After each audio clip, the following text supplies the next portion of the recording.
അടിയന്തര പ്രമേയ ചർച്ചയ്ക്കിടെ രാഹുൽ മാങ്കൂട്ടത്തിനെതിരെ പരിഹാസവുമായി ഭരണപക്ഷം. നിയമസഭാ കവാടത്തിന് മുന്നിൽ മെത്ത വിരിച്ചു കിടക്കുന്ന രണ്ടുപേർ സമരം നടത്തേണ്ടത് പാലക്കാടാണെന്നായിരുന്നു കോങ്ങാട് MLA കെ ശാന്തകുമാരിയുടെ പരാമർശം. രാഹുൽ മാങ്കൂട്ടത്തിൽ ഇനി സഭയിലെത്തരുത് എന്ന് കെ മുരളീധരൻ 24നോട് പറഞ്ഞു. രാഹുലിനൊപ്പം നിയമസഭയിലേക്ക് വന്ന യൂത്ത് കോൺഗ്രസ് ജില്ലാ പ്രസിഡന്റ് നേമം ഷജീറിനെ പ്രതിപക്ഷ നേതാവ് കാണാൻ കൂട്ടാക്കിയില്ല. അടിയന്തര പ്രമേയ ചർച്ചയ്ക്കിടയിലാണ് ലൈംഗിക പീഡന ആരോപണങ്ങൾ നേരിടുന്ന രാഹുൽ മാങ്കൂട്ടത്തിനെതിരെ ഭരണപക്ഷത്ത് നിന്ന് ഒളിഞ്ഞും തെളിഞ്ഞുമുള്ള പരാമർശങ്ങളുണ്ടായത്. ശിശുഹത്യയിൽ ഒരു പാപബോധവും തോന്നാത്തവർക്കൊപ്പം ഇരിക്കുന്നവർക്ക് ഒരു സ്ത്രീയായ മന്ത്രിയെ അധിക്ഷേപിക്കുന്നതിൽ ആനന്ദം തോന്നും എന്നതിൽ ഞങ്ങൾക്ക് അത്ഭുതമില്ല.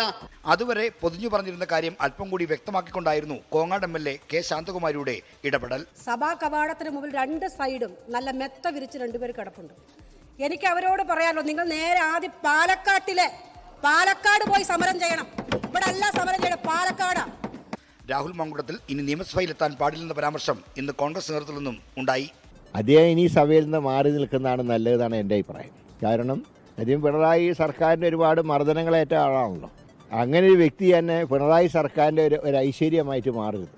കോൺഗ്രസിൽ നിന്ന് സസ്പെൻഡ് ചെയ്യപ്പെട്ട രാഹുൽ മാങ്കൂട്ടത്തിന് സംരക്ഷണ കവചമൊരുക്കി നിയമസഭയിലേക്ക് എത്തിച്ച യൂത്ത് കോൺഗ്രസ് തിരുവനന്തപുരം ജില്ലാ പ്രസിഡന്റ് നേമം ഷജീറിനോടുള്ള അമർഷം പ്രതിപക്ഷ നേതാവ് പരസ്യമായി പ്രകടിപ്പിച്ചു. നിയമസഭയിലെ പ്രതിപക്ഷ നേതാവിന്റെ ഓഫീസിലെത്തിയ ഷജീറിനെ കാണാൻ VD സതീശൻ കൂട്ടാക്കിയില്ല. മുറിയിലെത്തി കാണാൻ ശ്രമിച്ച ഷജീറിനെ പൂർണ്ണമായി അവഗണിച്ച സതീശൻ മുഖം കൊടുക്കാൻ പോലും തയ്യാറായില്ല. പിന്നാലെ ചെന്ന് കാണാൻ ശ്രമിച്ചപ്പോഴും ഇതുതന്നെയായിരുന്നു സ്ഥിതി. 24 തിരുവനന്തപുരം. ലോകത്തെവിടെയായാലും ഏത് സമയത്തും 24 വാർത്തകളും ഓഗ്മെന്റഡ് റിയാലിറ്റി പാക്കേജുകളും എക്സ്പ്ലെയിനറുകളും വിശദമായി കാണാൻ ഞങ്ങളുടെ YouTube ചാനൽ നിങ്ങൾക്ക് സബ്സ്ക്രൈബ് ചെയ്യാം.